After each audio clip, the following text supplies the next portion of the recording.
오늘은 본문의 말씀을 중심으로 해서 기도하고 믿으면 그대로 된다고 하는 제목으로 기도가 믿음을 통해서 응답된다는 사실을 알고 실천하는 우리가 되기 위해서 말씀을 참고하며 은혜를 받도록 하겠습니다. 유명한 해밍웨이는 자기 불신은 사람들이 실패하는 대부분의 원인이다 라고 불신하지 말 것을 권유를 했습니다. 가네기는 큰 믿음이 있는 사람은 믿음이 없는 사람보다 성공할 확률이 2배나 더 높다라고 말했습니다. 빌 하이벨스라고 하는 목사님은 당신이 하나님의 능력을 확신하면 할수록 하나님은 자신의 능력을 더 많이 나타내시고 우리가 일할 때 우리가 일하는 것만 이루어지고 우리가 기도할 때는 하나님께서 일하신다 라고 하는 말을 했습니다. 그러면서 기도하지 않는 것은 가장 무서운 교만이다. 기도 많이 한다고 자랑하는 것도 기도자의 가장 큰 교만이다. 기도를 통해 변하는 것은 하나님이 아니시라. 기도하는 사람이 하나님이 원하시는 믿음의 사람으로 변한다. 기도가 없으면 사단이 역사하는 조상집이 되고 기도가 있는 교회는 하나님이 역사하시는 잔치집이 된다라고 말을 했습니다. 기도하지 않으면 사단이 역사하는 조상집이 되고 기도가 있는 교회는 하나님이 역사하시는 잔치집이 된다. 참 귀한 교훈이고 말씀 그대로의 아름다움이 담겨져 있는 우리가 꼭 실천해야 할 교훈이 아닌가 생각합니다. 독일의 속담에 이런 말이 있습니다.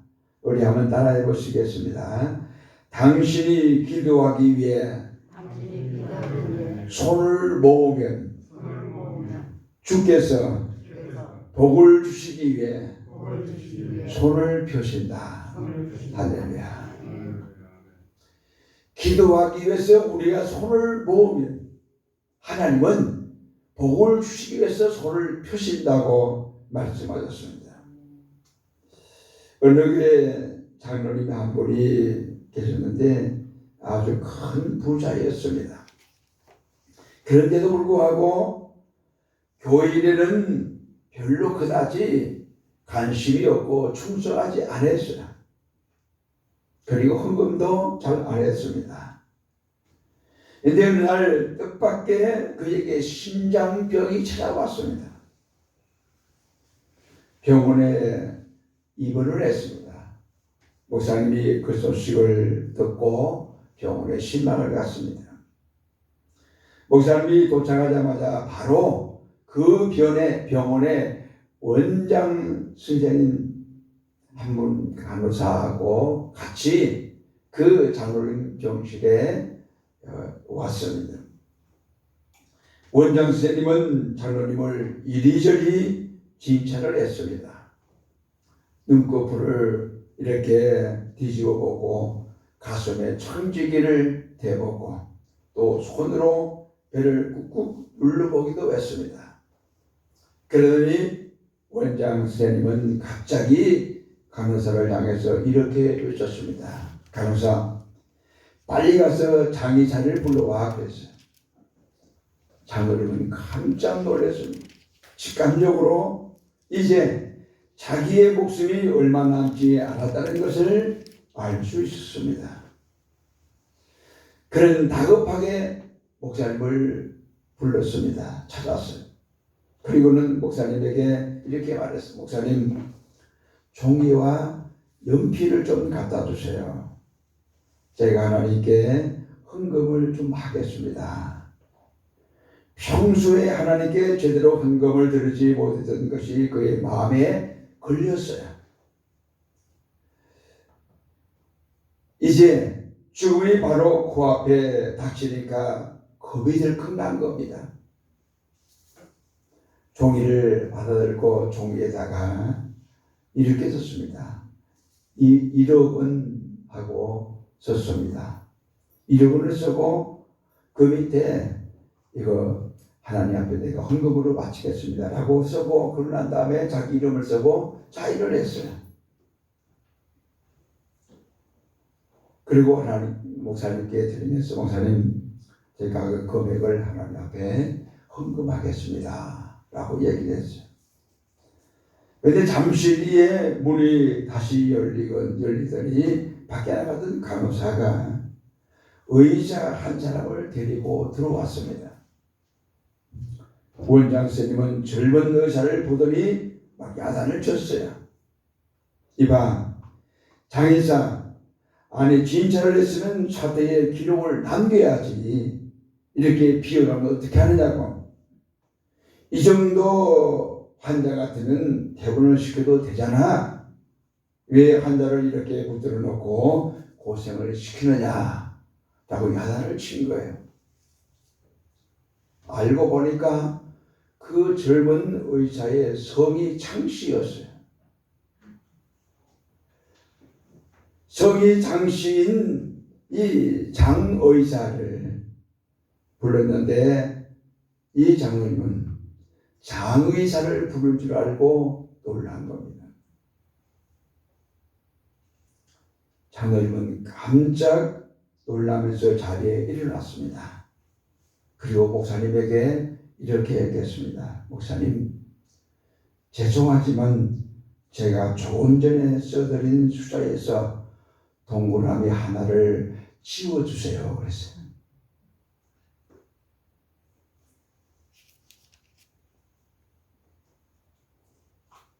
페르시아에 곱사 등이 왕자가 있었어요. 등이 9번째로 평생을 살게 된 그런 운명을 가진 사람이었습니다.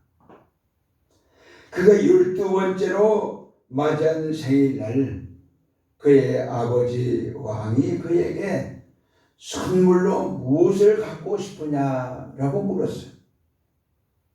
왕자는 아버지에게 단호하게 스승없이 이야기를 했어요. 아버님, 제 동상을 갖고 싶습니다. 아버지 왕은 그가 곱사덩이이기 때문에 그의 동상이 곱사덩이로 만드는 것을 달가워하지 아니했어요. 그러면서 아버지 왕은 아들 왕자에게 다른 선물을 택하는 것이 어떠냐고 아들에게 물었어요. 그런데 그 아들은 고개를 흔들며 아니에요. 제 동상을 원해요. 그랬어요.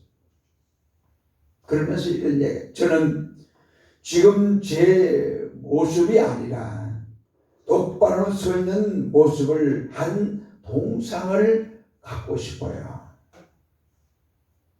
왕은 그를 안타까운 표정으로 바라보았습니다.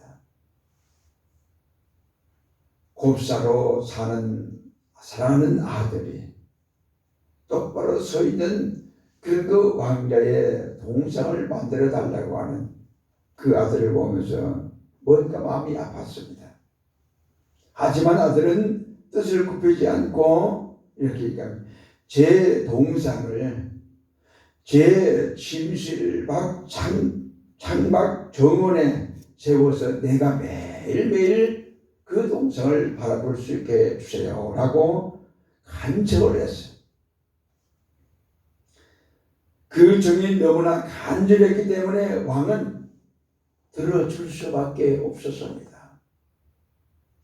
얼마 후 정원에는 허리가 꼿꼿하게 펴진 왕자의 동상이 아름답게 세워져 있었습니다.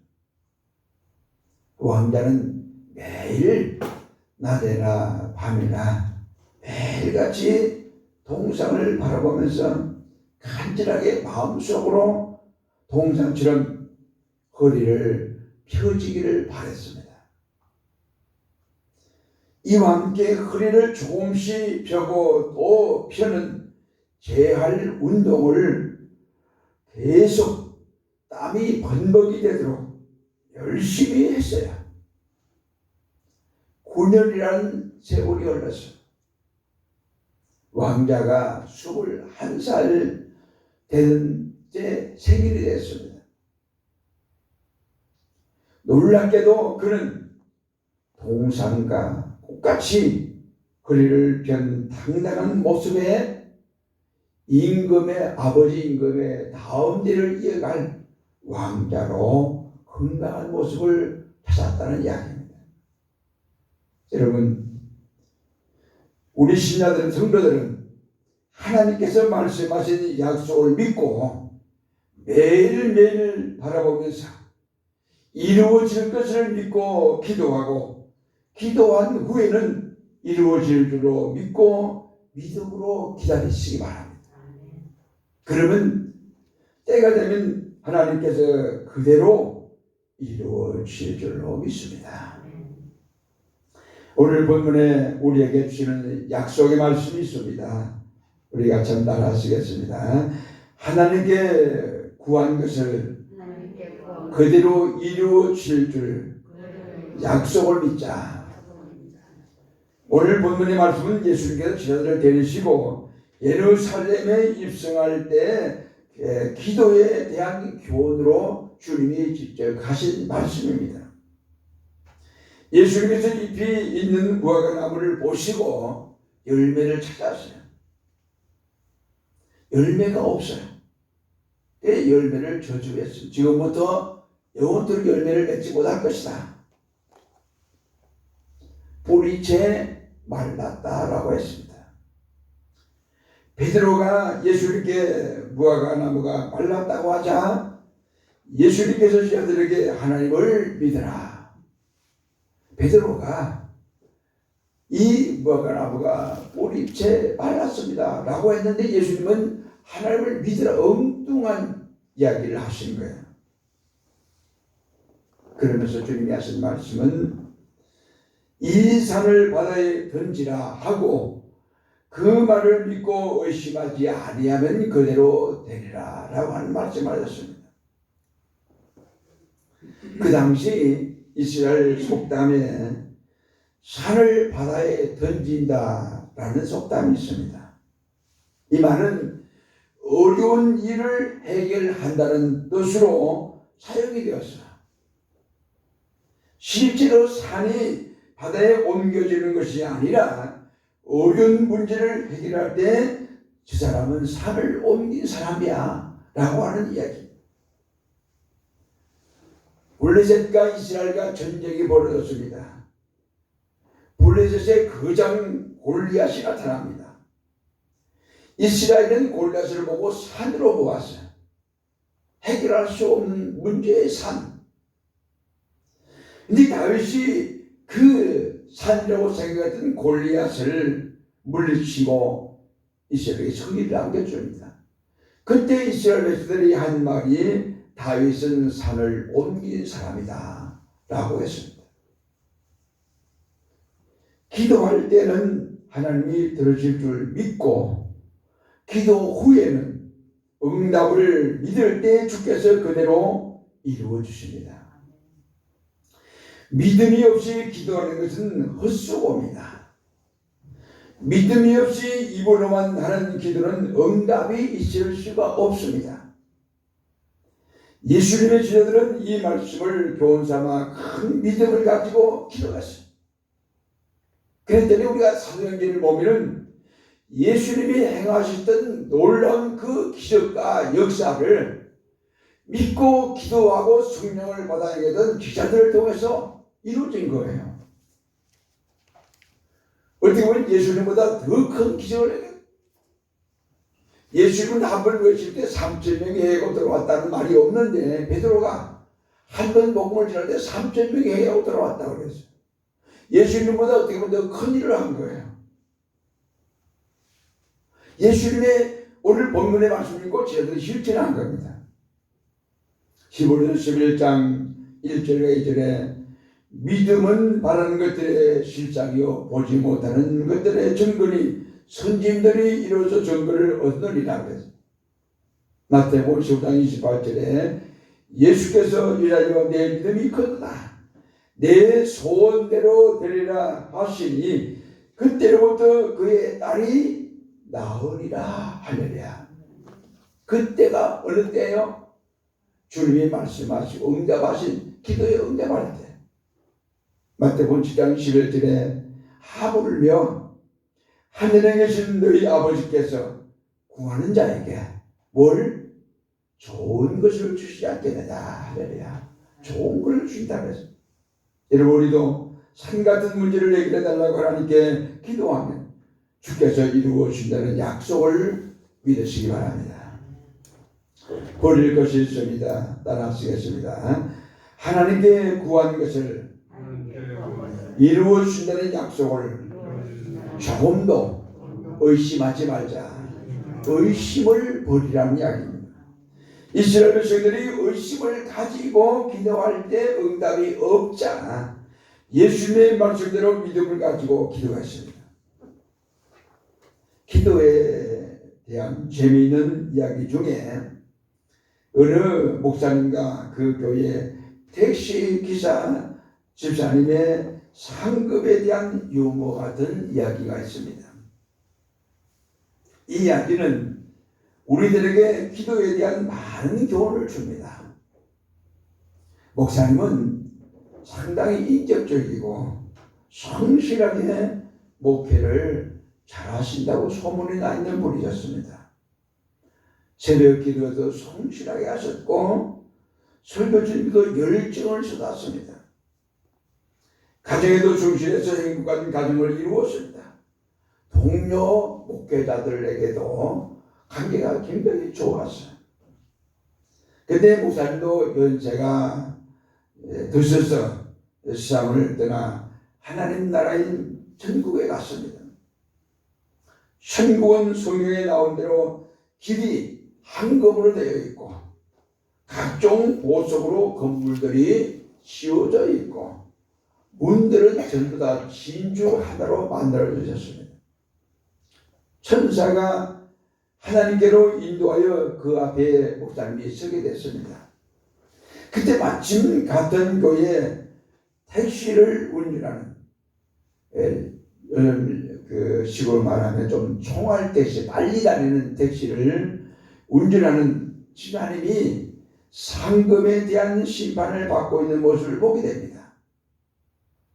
하나님께서 천사가 내린 상부를 살펴보시더니 큰 집으로 가서 살려고 하나님이 말씀하셨어요. 그때 목사님은 자신의 목회 지도를 받은 그 주자님이 그 정도로 큰 상을 받은 걸 보니 자신은 더 큰 상을 받을 줄로 크게 기대를 한 거예요. 근데 하나님께서 천사가 내린 상급 기록을 보시더니 이렇게 말씀하셨습니다.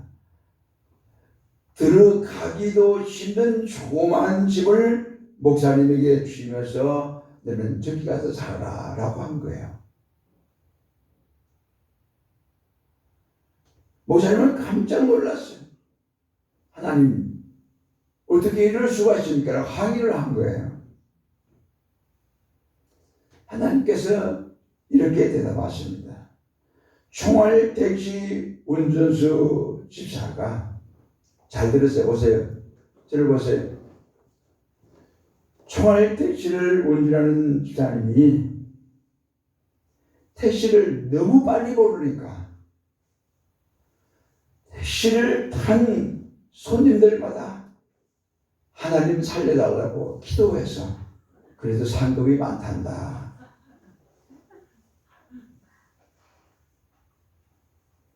그런데 너는 목사로서 설교 때마다 성도들을 졸게 했으니 상급이 별로지 않나.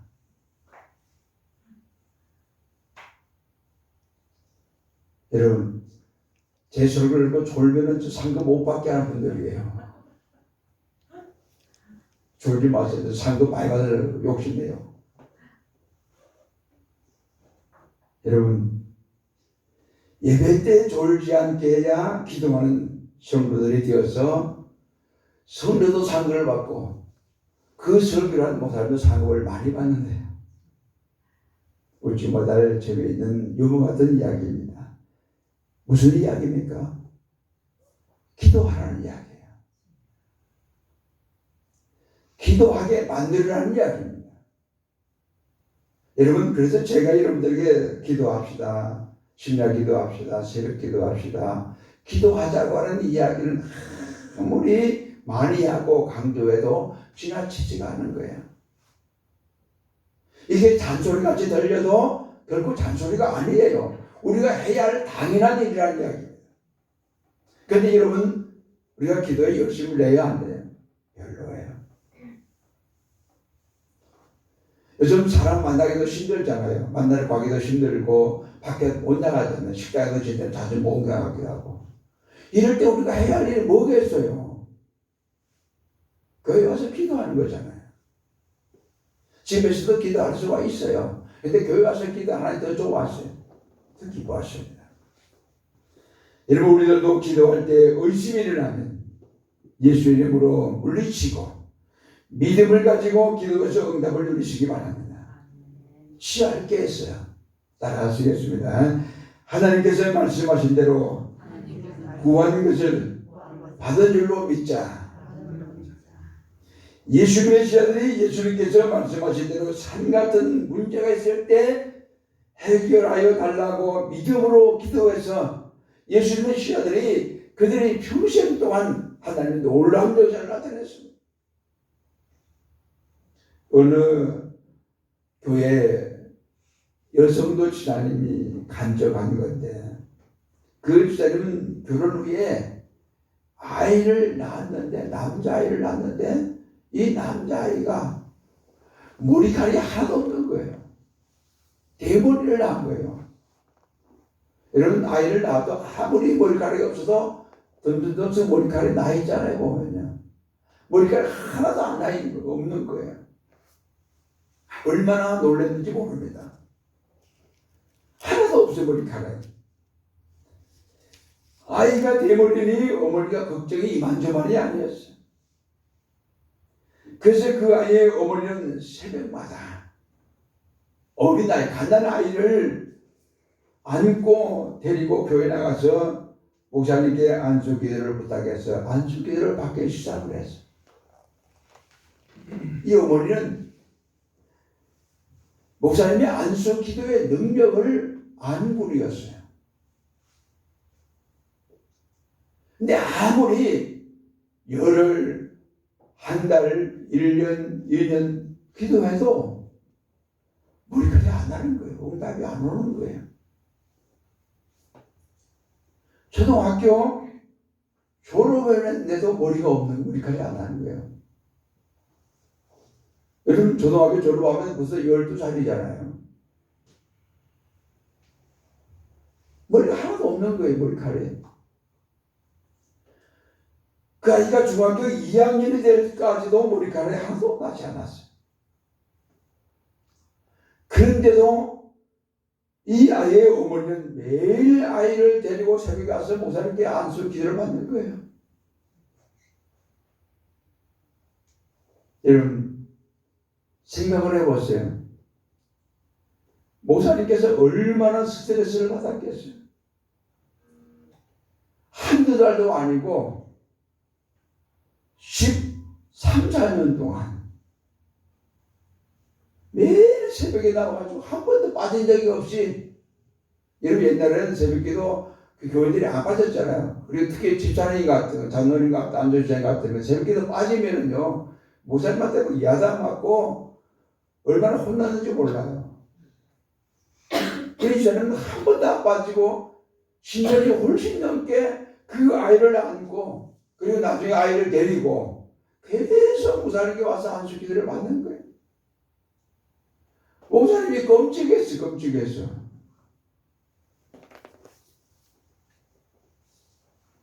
때는 목사님이 저 시간 좀 새벽기도 안 나왔으면 좋겠다고 생각을 했어요. 목사님은 그 시간을 피하고 싶었어요. 그런데도 꾸준히 하루도 걸리지 않고 새벽에 나왔어요. 목사님 기도해 주세요. 그리고 기도받고 하는 거예요. 여러분, 저도 만약에 이런다면요, 저 도망갈 것 같아요.